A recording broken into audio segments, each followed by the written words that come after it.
Dalam sebuah hadis, Rasulullah SAW menjelaskan hakikat amal ibadah seorang hamba bahwa amal mereka sama sekali tidak bisa menjadi jaminan untuk masuk surga. Dalil semacam inilah yang seringkali disalahpahami oleh sebagian kalangan. Mereka beranggapan bahwa masuk surga adalah kehendak Allah. Lalu untuk apa kita beramal di dunia? Bahkan yang lebih ekstrim, mereka berani menggugurkan perintah syariat jika telah sampai pada makam hakikat. Bagaimana cara memahami hakikat dengan benar? Sebelum dibahas, dalam sebuah hadis Rasulullah bersabda, tidak ada amalan seorang pun yang bisa memasukkannya ke dalam surga, dan menyelamatkannya dari neraka. Tidak juga denganku, kecuali dengan rahmat dari Allah. Hadis riwayat Muslim.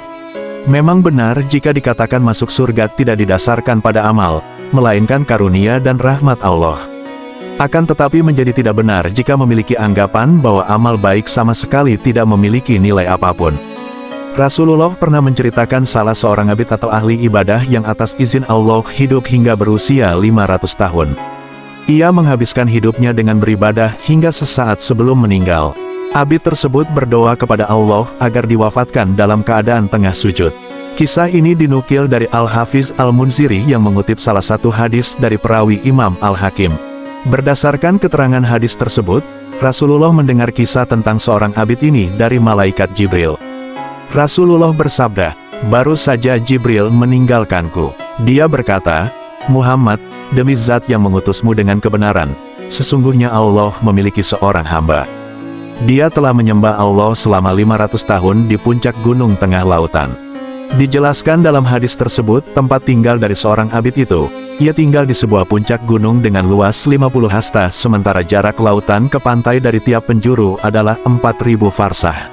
Gunung tersebut memiliki mata air sebesar ibu jari yang memancarkan air bening untuknya.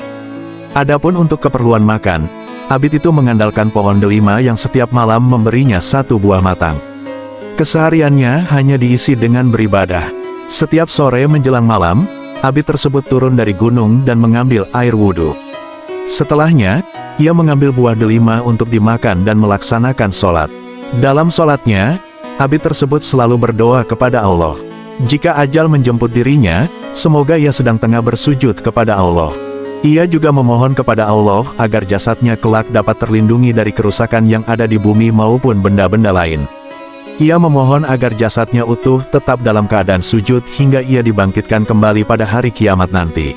Jibril yang menceritakan kisah tersebut pada Rasulullah berkata, maka Allah mengabulkan permintaannya, kami selalu melewatinya bila turun ke bumi dan bila kami naik kembali ke langit. Kami mendapatkan kabar bahwa ia akan dibangkitkan pada hari kiamat, kemudian didudukkan di hadapan Allah.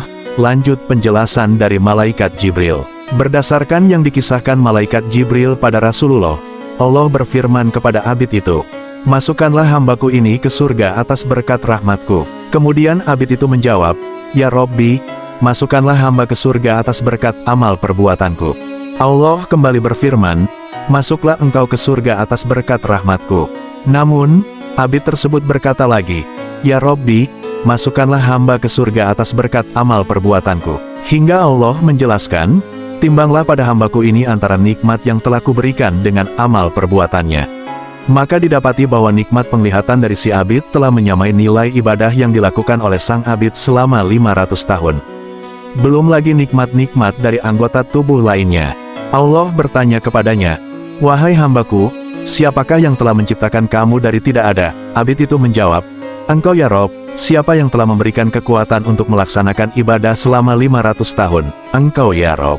Siapa zat yang telah menempatkanmu di sebuah bukit yang terletak di tengah-tengah deburan ombak samudra, mengeluarkan mata air tawar dari air yang asin, mengeluarkan buah delima setiap malamnya padahal delima hanya berbuah sekali dalam setahun dan engkau telah memintanya agar kami mencabut nyawamu saat engkau sedang bersujud dan dia mengabulkan permintaanmu. Lalu ia menjawab, engkau ya Robbi. Allah Ta'ala berfirman, semua itu atas berkat rahmatku, dan dengan rahmatku pula engkau masuk surga. Masukkanlah hambaku ini ke surga. Sebaik-baik hamba adalah engkau wahai hambaku.